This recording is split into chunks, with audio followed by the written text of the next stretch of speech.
Live in all the places.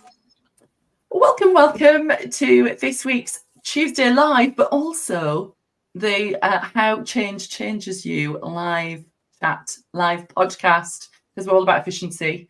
I want to welcome everybody who's joining us live or watching us on replay. As ever, these conversations are designed for us to look at change in a whole different light. Especially those changes that kind of catch us unawares, give us a quick pivot. Also the shock factor of unexpected change, be that loss of a job, loss of a loved one, any amount of change that can send us spiraling or into a state of shock. I have been particularly excited about this conversation today because Harpreet and I, we were just chatting before we came on live. We actually did part of our coach training together with IPEC. So not only is this going to be filled full of golden nuggets, which you will, you'll hear Harpreet uncover as she talks about her story. But we were just catching up. That was 5 years ago that we retrained, and just everything that's more changes that we've both encountered in our lives since retraining as coaches. So I'm going to hand it over to Harpreet, and I'll let you introduce yourself, where you are, what you do, to the lovely people watching. Oh, thank you. And thank you, Christina, for inviting me. It's wonderful to be here and wonderful to see you again after so many years. I run the Mental Wealth Academy. I'm a pharmacist by background. I now work with healthcare professionals. I help them to overcome stress and achieve peak performance. I do that through my company. I do training. I have a suite of workshops that I run. I do coaching one-to-one, and I have a group program. And I also do quite a lot of conference speaking as well, because it's really important, particularly we're talking about burnout, and I know we're going to talk a lot about that today. It's historically been a subject that we don't talk a lot about. So, post-COVID, the one good thing that's come out of COVID is that we're all talking about mental health a bit more. And that's really, really great, because the more we talk about it, the more we normalize it, the more people are minded to actually open up and talk about what's going on for them. So really, really pleased to be able to do the very rewarding work that I do. Yeah, no, thank you, Harpreet. And I think I'll also mention, so for those watching, when I have these conversations with people about change, because I like to talk to people who've had all sorts of different kinds of change, and I have a list, I have a ticky box that people can select what changes they've experienced, be that career, mental health, grief, you name it. There's quite a hefty long list, and Harpreet was just sharing earlier. I was like, yeah, pretty much, yeah, I ticked every box. So at one with change. So that's the wonderful thing that, and as we'll go on to discuss, a lot of the work that we do is born out of our own experience, because it's in helping yourself and actually using these tools and kind of being your own guinea pig, where you can actually then help other people navigate similar things as well. So to kick us off, Harpreet, for you, and obviously we talked specifically about burnout there, and I think we're both huge advocates for empowering women and educating them and shining the light of awareness on helping women understand what burnout is and how to identify the symptoms, because I certainly, when I was burning out the first time, didn't recognize it. I was in force mode. So would you like to start us with kind of earlier on, a few years ago, just with what you encountered as you were in pharmacy and your experience of burnout?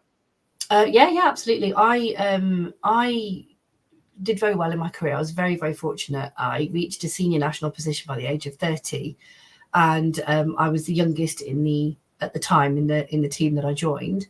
And then I was the first person to become a mother. They didn't even have a maternity policy at the organisation. That will go to show you how many of the senior team fell pregnant. So, I kind of rewrote that there as well. So it was a really difficult experience at the time, because there were quite a few barriers, and and to be honest, the seeds for burnout were sown way before I even became a mother.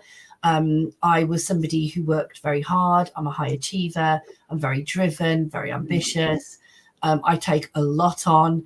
I used to struggle with boundaries. I used to be a people pleaser. And so I'd be doing an awful lot. My husband used to say to me all the time, I really think you've got the word mug written on your forehead, because I'd volunteer. And so, constantly busy. And I used to kid myself that this is what life was about, that this is what we're meant to do, isn't it? It's supposed to, let's enrich our lives. Let's be out all the time. Let's be busy all the time. Let's work really hard. Let's play really hard. And I subscribed to that heavily because that's all I ever knew. And I looked around and everybody else was doing it.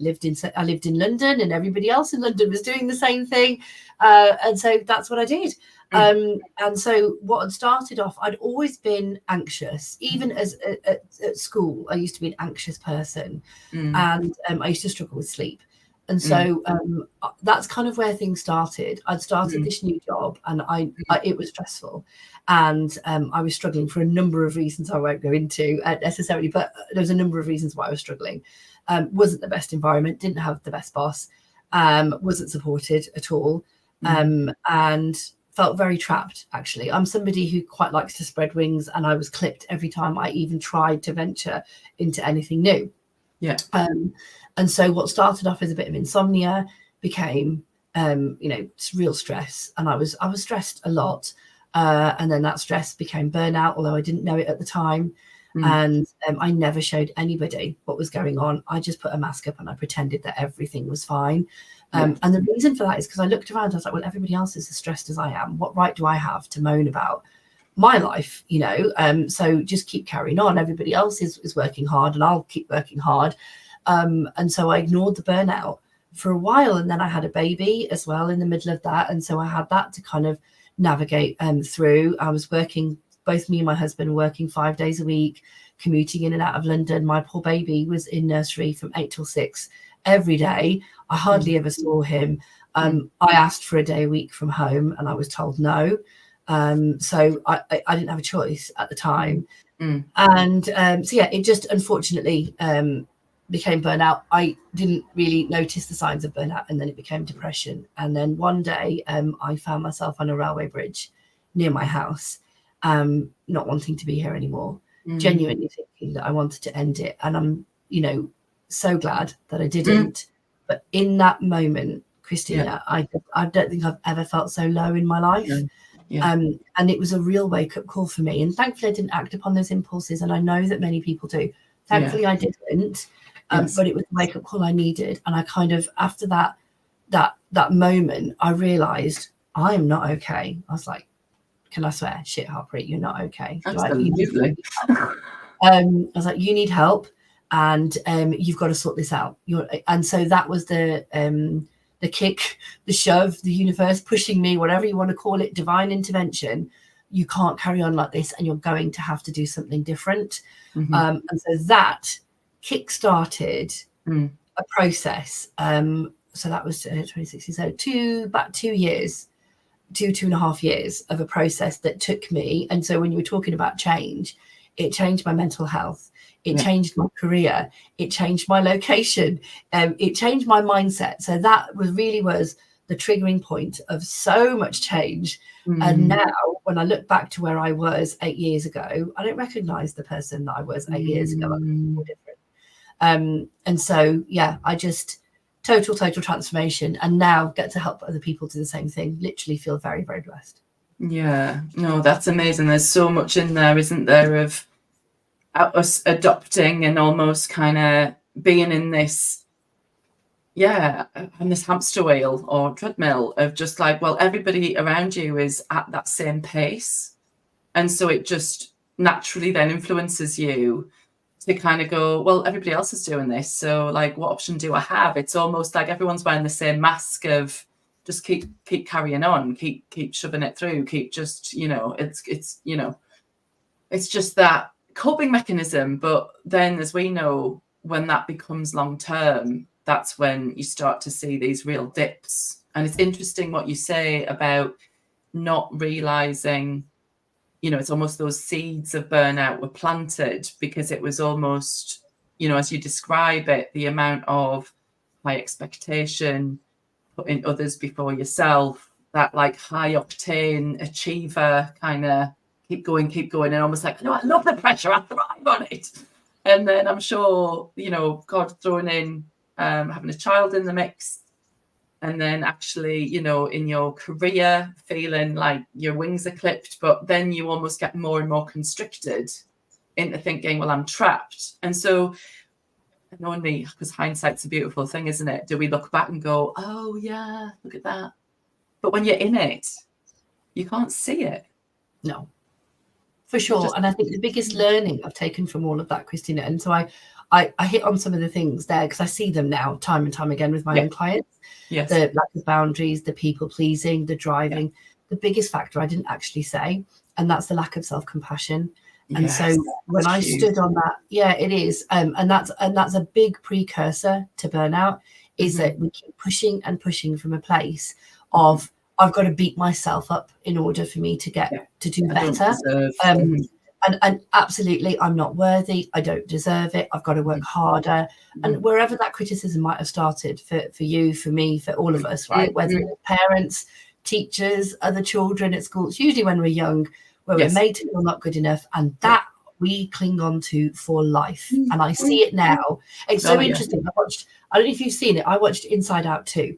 And for anyone who's watching it yet, I really want to see it. I haven't seen it brilliant. Yet. As a coach, you'll literally sit there and smile all the way through it. I did. It's definitely one for the adults, not for the small children. Small children in the screen were bored. Definitely for the older children, the adults. And I, at one point, without giving too much away, she starts to question her sense of self-worth and starts to think that she's not good enough. The main protagonist, Riley. And I literally sat there and I went, see, this is the problem. It starts here. And then they come to me as an adult because they've had decades of telling themselves that they're not worthy, that they're no good, that they're not as good as everybody else, they're not as pretty as everyone else, they're not as clever, they're not as wealthy, whatever it might be. And so when we have decades of telling ourselves this, of course, it's going to erode our confidence. So they come to me because they say, I'm struggling with self-confidence. And I'm like, actually, you're struggling with a lack of self-compassion. Yes. And you're beating yourself up. And actually, we need to look at your driver, your motivation, your purpose, because that goes hand in hand with the confidence. I can help you to beat your confidence issues. We can help overcome that imposter syndrome, but we're not going to do that until we deal with this lack of self-compassion, this massive. So I always talk about switch the self-criticism for self-compassion. And I work in healthcare and we're caregivers. A lot of women, in fact, we're caregivers, right? So I see this a lot in professional women. We're caregivers. And so, you know, we give help other people. We're so good with other people, but we're so bloody harsh to ourselves. And so one of the things I say is we have so much compassion for others. Give some of that yourself.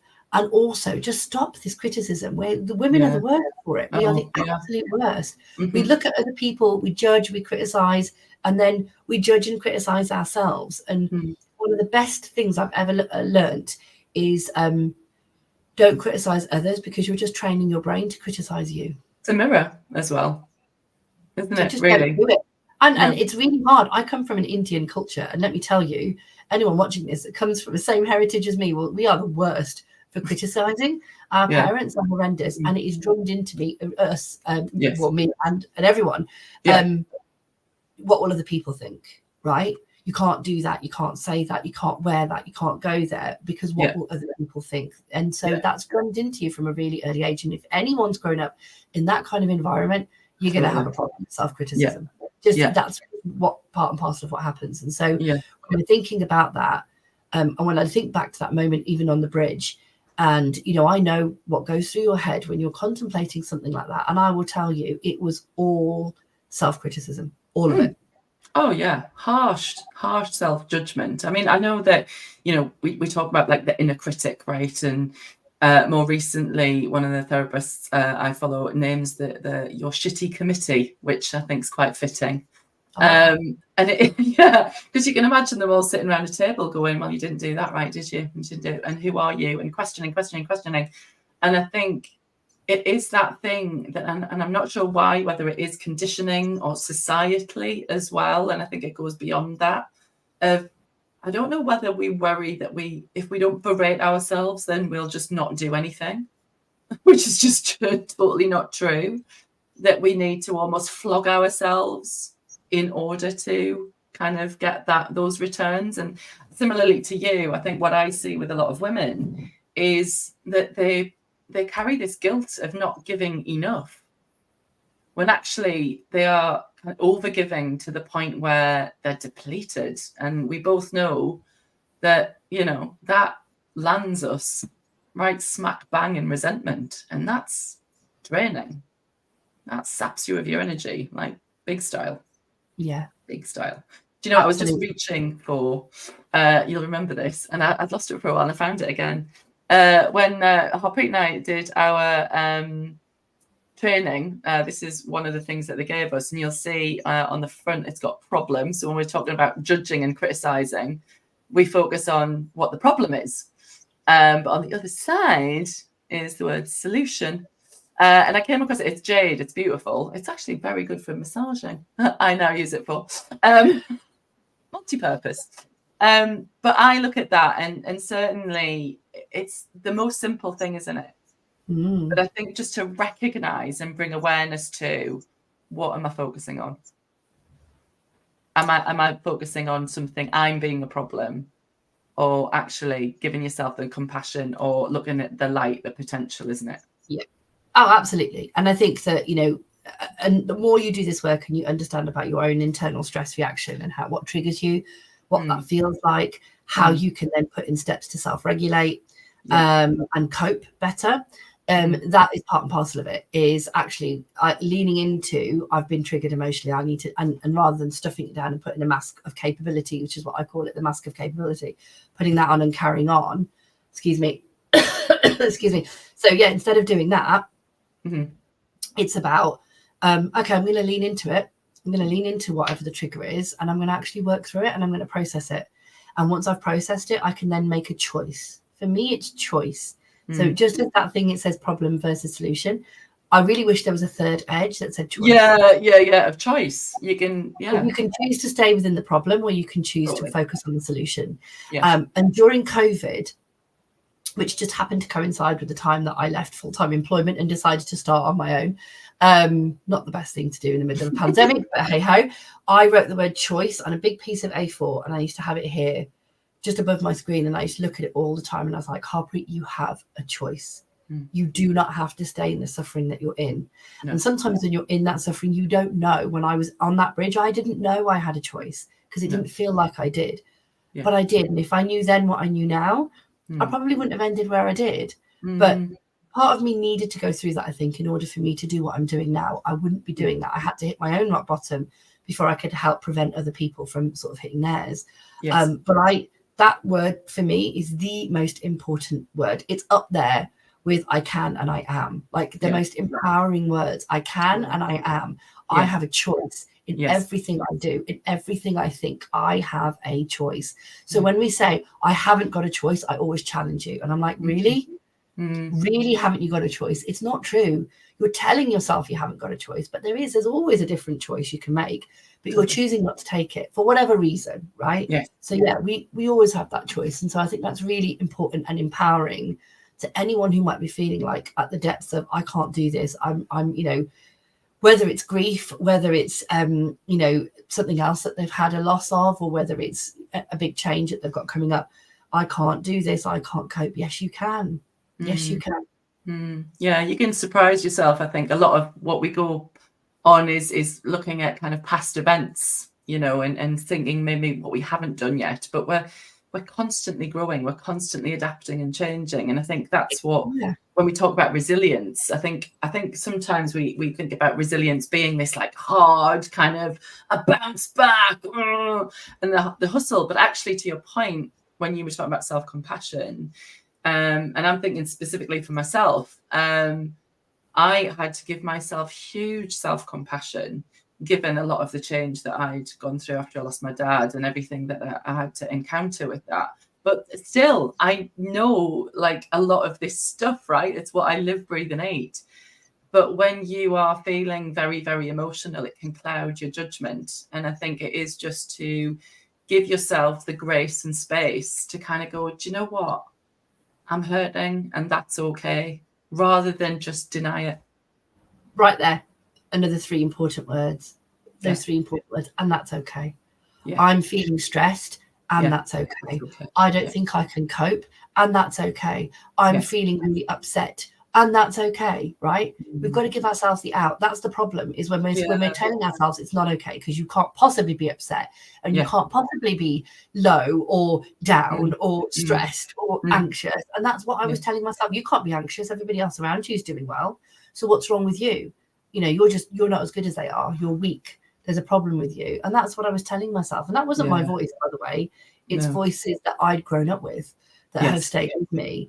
And now, you know, and it's interesting you were talking about hitting burnout a second time. I do get people saying I work very, very hard. I have, you know, had another baby, as you know. So, you know, really, really, my life hadn't, if it hadn't have taken that turn, I probably wouldn't have had her. So really, really joyful that I have, and she's just a force of nature, but beautiful. Beautiful force of nature. But yeah, I've got young children. I only work 3.5 days. I have a successful business. I also work as a freelance coach for 2 US-based businesses. So I coach senior leaders all over the world. I'm writing a book. So I get a lot of people saying, how the hell do you do it all? How do you balance it all? And I said, you know, and I get a lot of people saying, oh, you don't want to end up burnt out again, Harpreet. You've got to, you know, I know you help other people, but you've also got to look out for yourself. And I say to them, I won't burn out again, because burnout isn't just chronic prolonged stress. Burnout, when you feel it, when you've been through it, it feels very different to stress. Stress is activating, it's agitating. There's a sense of urgency. You're running around. There's lots to do, constant demands of you. Burnout is where, like, I literally cannot peel myself out of bed because I feel so devoid of everything. I just can't do it. That's burnout. And I think it's important to make that distinction, because, and it's not one or the other either. When I talk about this, you know, when I talk at conferences, I always show it's like a spectrum.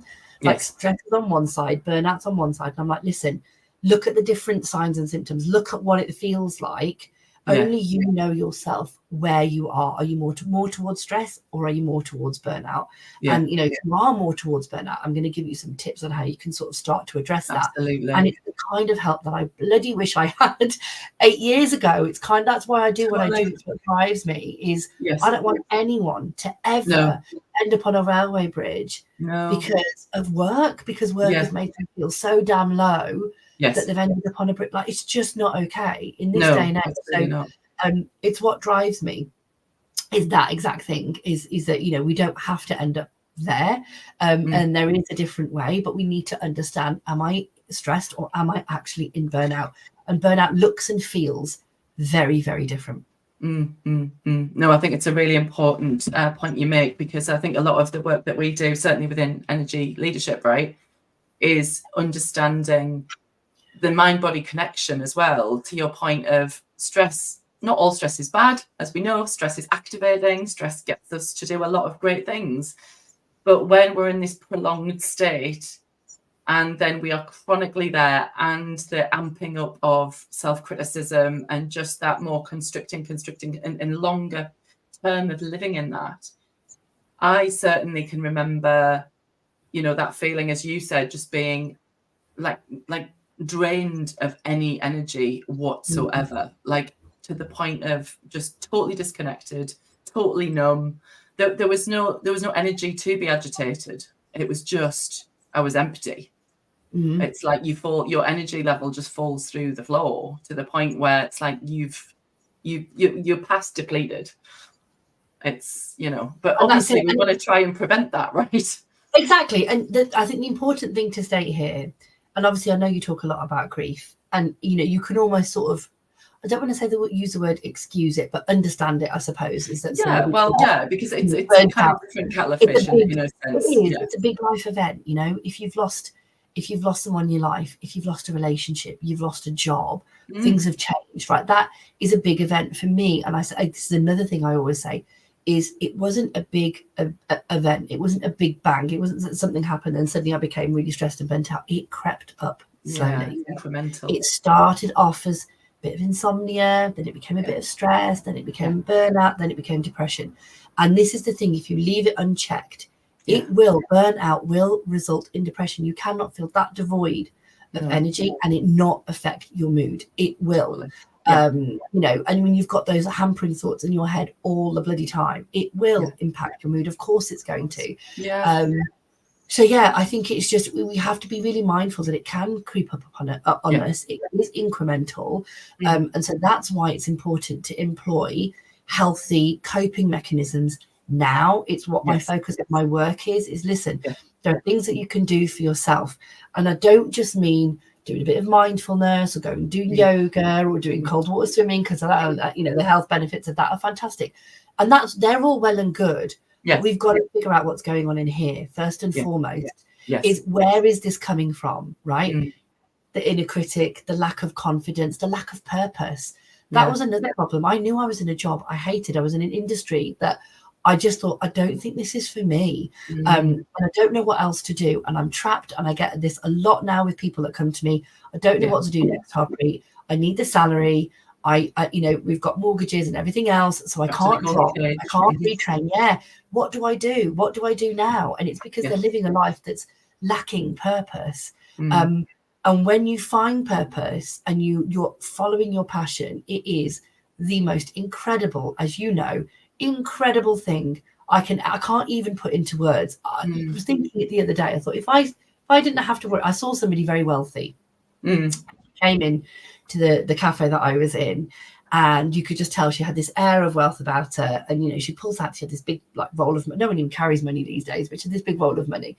And I just was looking at her and I thought, it must be wonderful to just not have to worry about like money, worry about how your kids are going to, how they're going to fare and saving for them and their education and paying your debts off and everything else. I was like, I wonder what that would feel like, because I've never been in that situation. Probably will never will, but it will be. I wonder what that feels like to be just, comfortable and wealthy.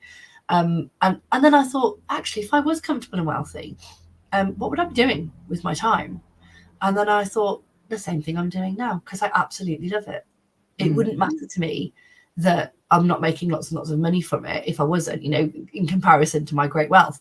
I do it because I genuinely love to do it. And it's what drives me. It's what motivates me. It's what gets me out of bed every morning with a spring in my step. I generally sit at my desk and I can't wait to get to work. I'm like, right, what have we got on today?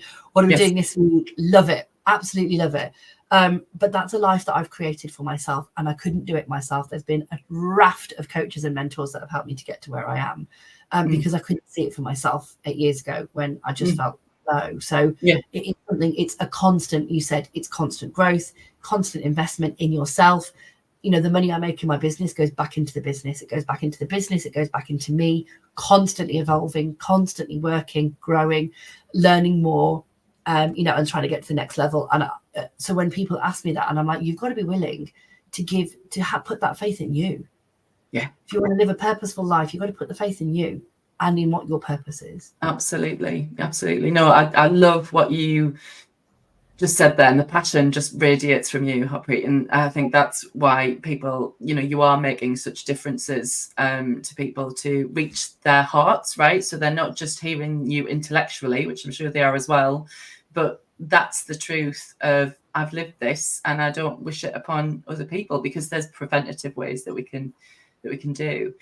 So for anyone listening who kind of goes, oh my God, she's speaking to me, maybe people who are in a position where they feel like their wings have been clipped, where they feel like, I get paid, I'm in a good salary, I'm in a good job, but actually it doesn't, I don't jump out of bed in the morning. I kind of feel a bit drained. I feel a bit like, that kind of thing. What would you say to those people then about being able to, just maybe take a different look, maybe where to go from there if they're starting to feel like actually it's draining them of their energy? Yeah. So one of my tips that I always talk about when we're talking about sort of preventing burnout is, first and foremost, you've got to have a conversation with yourself. And a lot of us avoid that, because particularly when you're in burnout, because we don't want to have to deal with it. We know something's not right. Scary, don't know how to process emotions, difficult emotions. Let's just stuff them down. And our coping mechanism is to keep busy. And our coping mechanism is to put the mask of capability up. So for me to say to someone, you need to take stock and actually have a conversation with yourself, literally can scare the shit out of people, because they're just like, I don't do that, Harpreet. I can't stay still. If you told me a few years ago I'd be meditating, I'd have laughed at you. I can't sit still for more than a minute. But it was a coping mechanism. I didn't sit still for a minute because I knew that if I sat still, I'd have to think about what was going on in here. And I didn't want to do that because I knew I wasn't happy. And I knew that there was something wrong and I didn't know how to deal with it. So instead, it was easier for me to just mask it and carry on. Mm-hmm. So what I always say to people is I would just, and it doesn't matter if you've never journaled in your life. It honestly doesn't matter.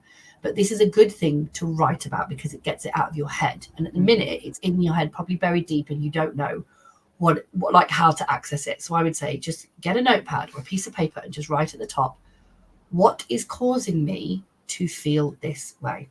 Right, only you know how you're feeling. So some people say don't label the emotion, feel into it. I actually say label it because by labeling it, you can see what it is. And sometimes you can really find it difficult to label it. And I actually say label it.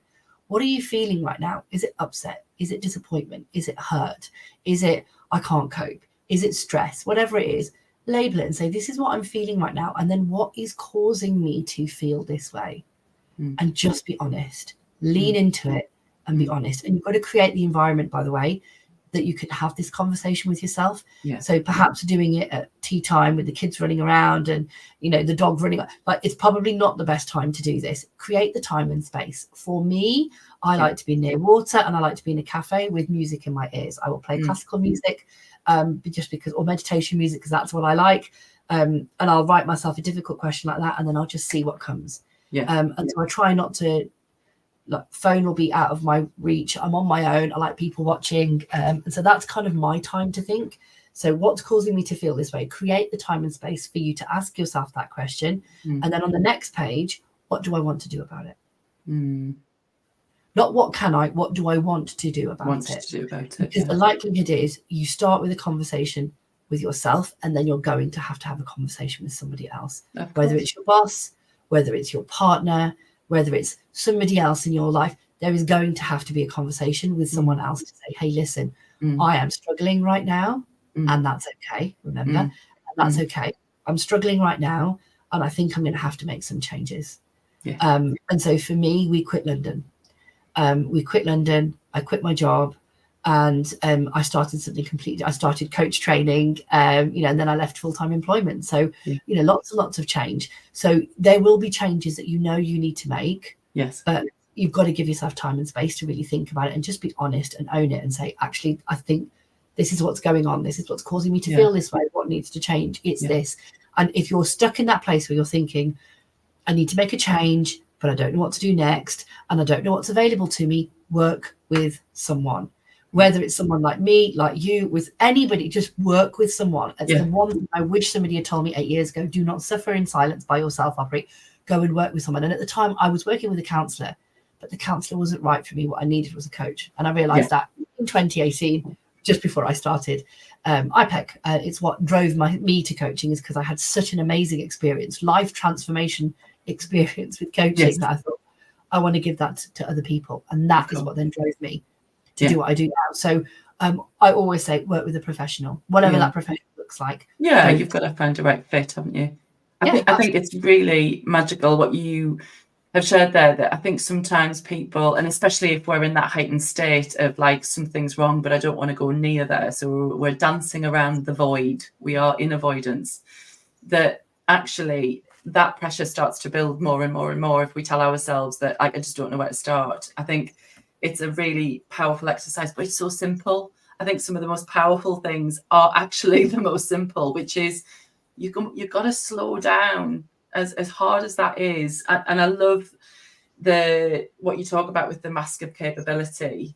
That's certainly, I remember wearing that mask for years, where I was probably, as you were, doing a really good impression of someone who had it all of those plates spinning. Because you are like, no, I'm composed. I've got this. When inside you are crumbling, but you just don't give yourself any inch of composure to be able to kind of be that, like, soften and be that vulnerable, so that you can kind of, start to do the healing work. And I think the other thing that came up for me, having had therapy in the past or counselling for different things, it is about finding the right practitioner, for sure. Someone who resonates with you. It's so, so important. But also, I think with the type of coaching that we do, I often term it therapeutic coaching, because we will lift the lid. We won't just go, right, we're not going to look at any of your past. We're just going to focus on the future. We kind of need to look where people are now, don't we? And where they've been, which has created the root of what's going on, so that we can make the change, right? Absolutely. I think you need to understand, in order to move forward, we need to understand how we got to where we are. Yeah. So, you know, and I don't focus too much on the past. I'm really clear that I'm not a therapist. I'm not a psychologist. So, yes, visit. I like that a lot. Yes. We visit the past, because I say, you know what? But you know what? Two things I want to say. Firstly, yes, we visit the past because we have to, and sort of say, you know what led you to here? Where does this come from? This blocker that you're experiencing, where does it come from? And so we can start to then put in steps to help them move away from it. And I will also tell you, I've had a number of people that have come to me that have already had therapy. And they'll say to me, you have managed to do in one session what my therapist and counsellor hasn't managed for 2-3 years. And I'm like, yes, I know. Similar feedback. Because I had the same experience. Yeah, because you just keep talking around the same thing and it doesn't get you anywhere. 3 years of therapy I have paid for. And when I think back to, actually, it wasn't worth a patch on the coaching, which was more expensive, but the coaching, flipping heck, my first coach was an amazing South African lady, and she was fantastic. And I credit her with a lot of where I am now.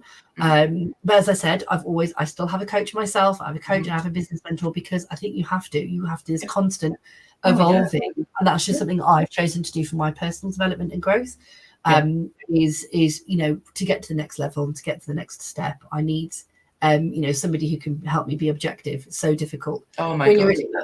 Yeah. I mean, I often say, you can't read the label when you're sat inside the jar. Do you know what I mean?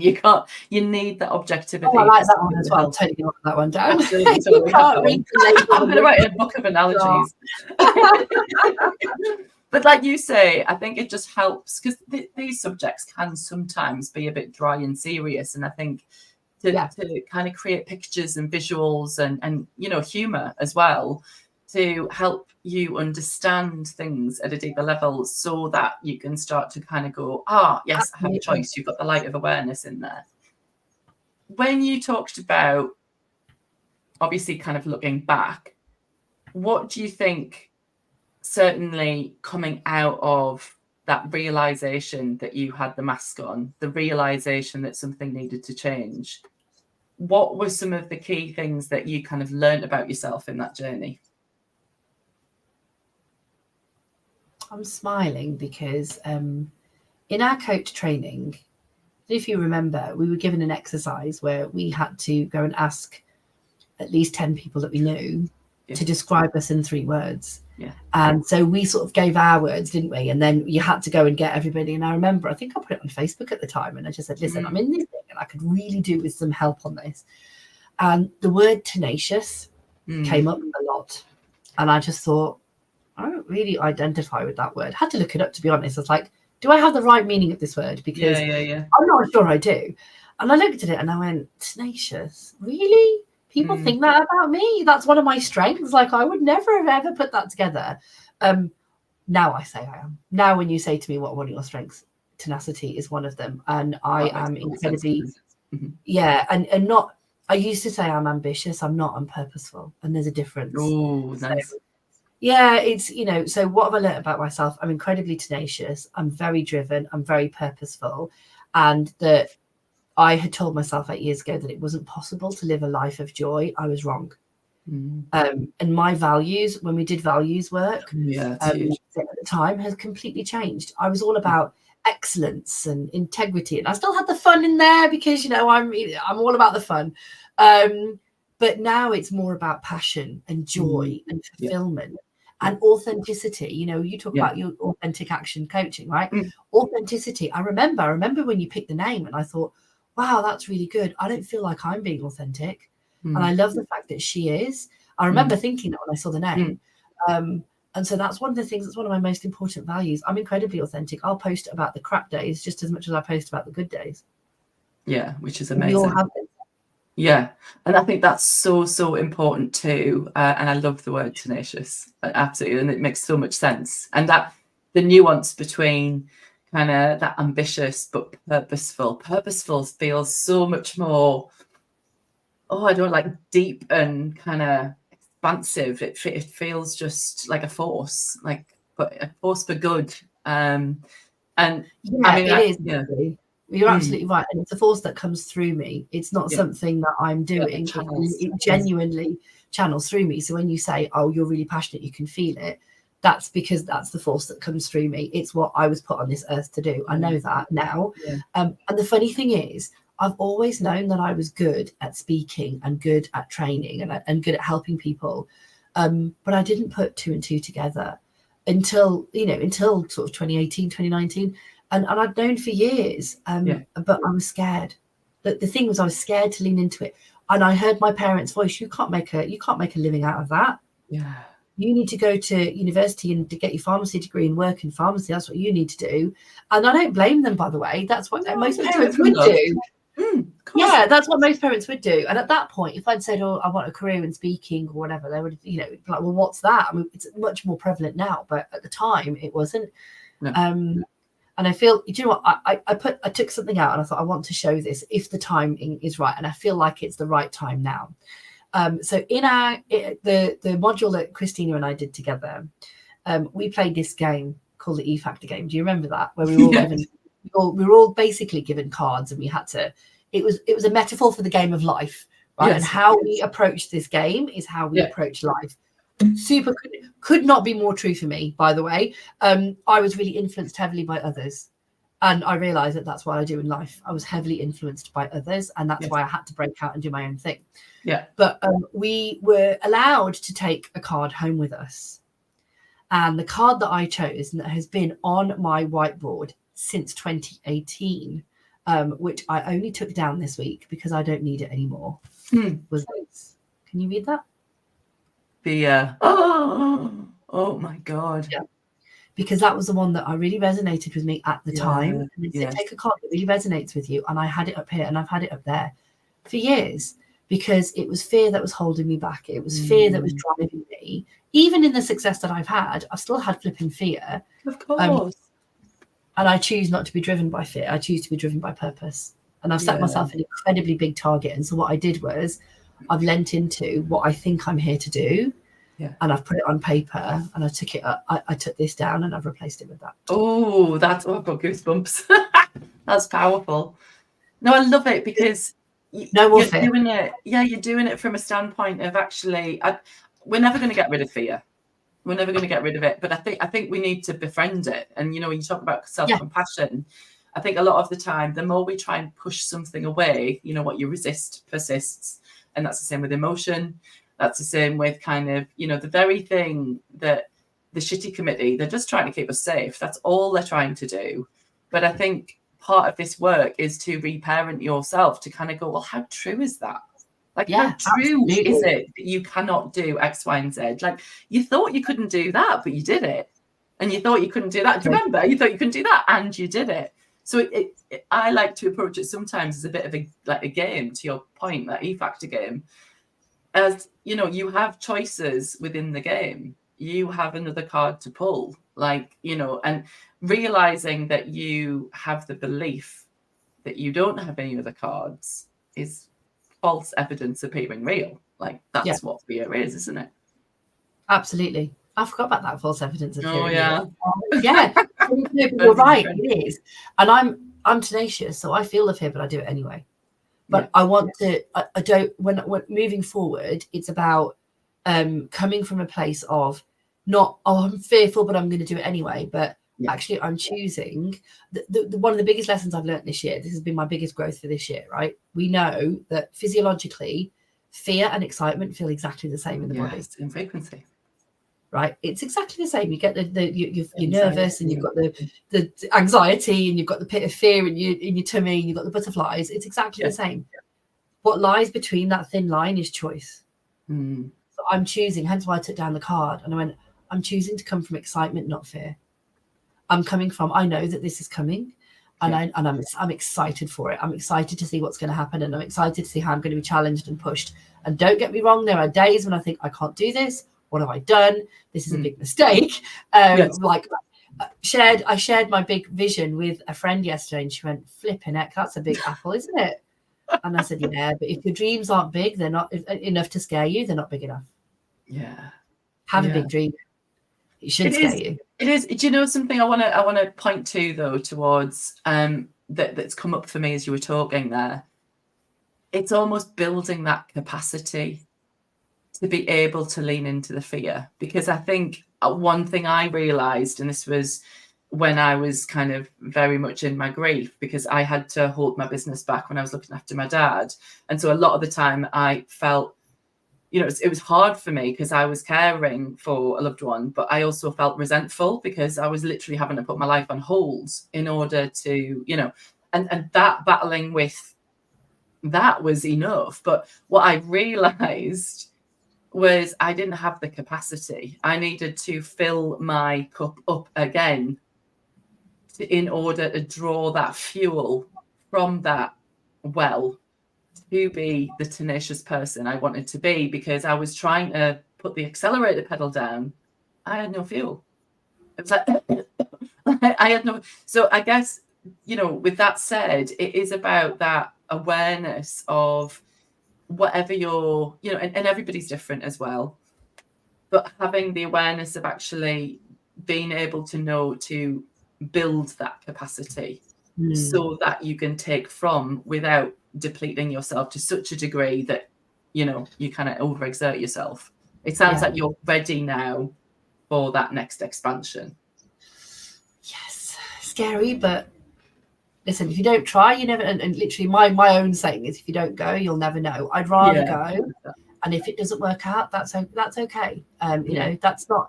It doesn't mean it's not a reflection. This is a big thing we talk about failure. It's not a reflection of you.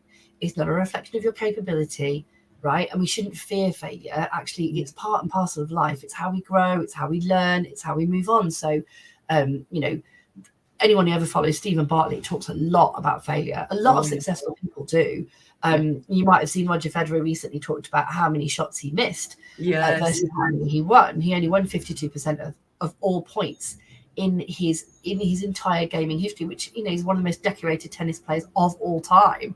And how is it that he's only won 52% of his point? Like, it's just ridiculous. But when he talks about it and he says, you know what, it's not about the failure, and I say that it's not. The failure doesn't define you. It's your response to the failure that does.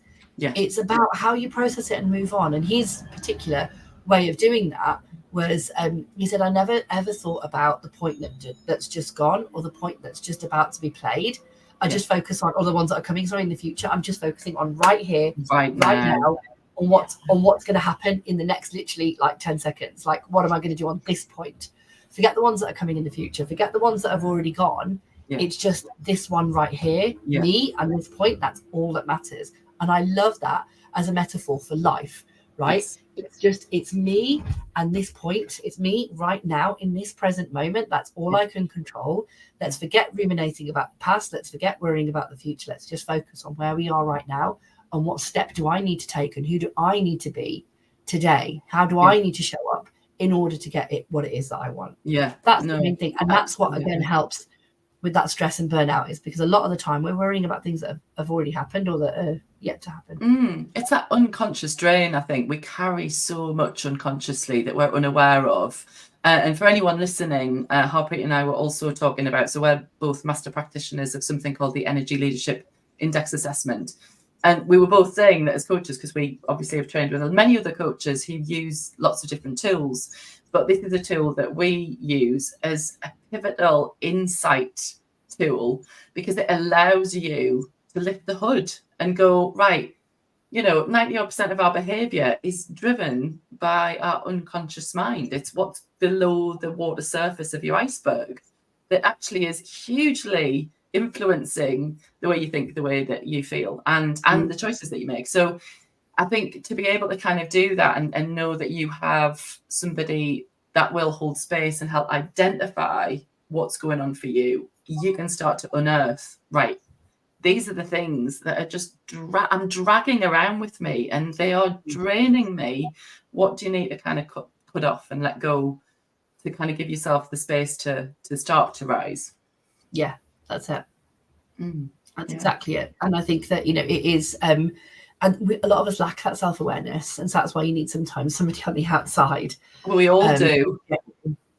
To help you with that. Yeah, absolutely. Even me, and I suspect even you, with all the work that we've done on ourselves, sometimes even we can still lack that self-awareness, and we have to almost create that time and space to think back and reflect and say, actually, that's, now looking at it on reflection, I probably didn't respond the way that I would have liked to have responded in that moment.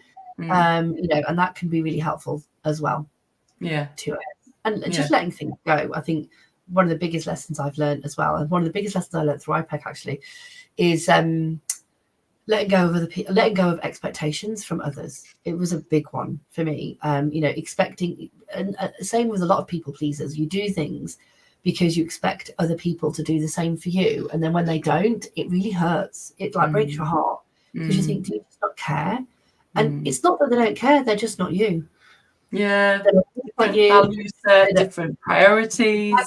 Exactly. And even in a relationship, that can be the case. Like, you have to accept that your partner is different to you, has different values, has different beliefs. And so when you're doing things and you're expecting a response from your partner and you're not getting it, and then it makes you feel resentful and upset, maybe you've got to look at, actually, what my expectations of this person, and is that fair to have that expectation when that's just not how they are wired? Yeah. And they just don't see it in the same way. Yeah. No, it's so important. I think the self-awareness journey continues. I think it's infinite. It will never end. But I think somebody recently was talking about, using the analogy, they were talking about emotional fluidity, but also being able to kind of see it as a bit of how do you float down a stream? And it's like, if you've got loads of rocks in the way of how things should be, and you're trying to control everything and control everyone of well, I'm going to do this, so I expect other people to do X, Y, and Z. And if they're not going to do that, then blah, blah, blah, blah, blah. These are all rocks that you put in your own way. And I think there's no, there is obviously a difference with setting some clear boundaries and standards. They're different from expectations, because then you've almost got to set them, build them, and kind of say, look, this is the consequence, but then know when to let go, so you're not perpetually tugging the tug of war rope. I know what I meant. You know what I meant. Couldn't get it out there. But I think that realization is huge. So for people, obviously learning and listening, certainly I know your focus at the minute is within healthcare, but I know that you help a ton of other people outside of that. If people want to come find you, where are they best to do so? So LinkedIn, I'm Harpreet Chana on LinkedIn. So you should be able to hopefully find me on there. You can go to my website. So that's www.thementalwealthacademy.com. And there's a get in touch form there as well. So you can access that, or you can just put hello at thementalwealthacademy.com is my email. So you can email me on there, and I'm happy to get back to you. And I want to hear from you. That's the other thing. I think I always say, no matter, people say, oh, you're really busy, I can't possibly email you. I get a lot of people emailing me after talks and trainings and stuff, because it's hit a nerve and they don't quite know what to do next. And so they're like, can I get a bit of guidance? So yeah, I'm more than happy to chat to anyone who needs a bit of guidance. No, I love it. Well, thank you, Harpreet. I've absolutely loved our chat. And it's just been really lovely to reminisce about kind of the days of training and just everything that's kind of that we've encountered and continue to, right? It's beautiful to see the fact that you've had another baby girl, and then a baby. I know you've got a son as well. But yeah, just to see, how you've just flourished and taken this forward has just been an absolute joy to see. So thank you for sharing, all of the places you've been through your change story. And I'm sure that's why so many people resonate with what you're saying, and the fact that you're channeling. I'm just looking at actually your surname, Chana. I'm like, it's it's in the clues in the name, Chana. I'm channeling. It is. I'm channeling joy. That wasn't my original name. That's my husband's name, so he will take credit. Well, maybe you'll mention him then. Yeah, possibly. Quite possible. My surname was unpronounceable and really difficult to spell. So, this is probably a lot easier for sure. But no, thank you for saying that, Christina. And also thank you for putting this platform together. It's really, the work that you're doing is really amazing. It's really, I always admire the amount of work. And, when you do something like this, there's a lot of work that goes on behind the scenes to kind of produce something like this. So thank you for putting that out there for the people that need to hear it. So yeah, no, thank you. Well, thank you everyone for watching. Like I say, we're going to make sure that all Harpreet's details are in the link. So as she said, get in touch, definitely. Watch out, because there's going to be exciting times ahead, including a book that she didn't mention, but obviously our program as well. But yeah, you stay put, Harpreet, and we will end the live stream. So wishing everyone a fantastic Tuesday. Remember, give yourself compassion, and always remember you've got choice. that's it for sure. Thank you.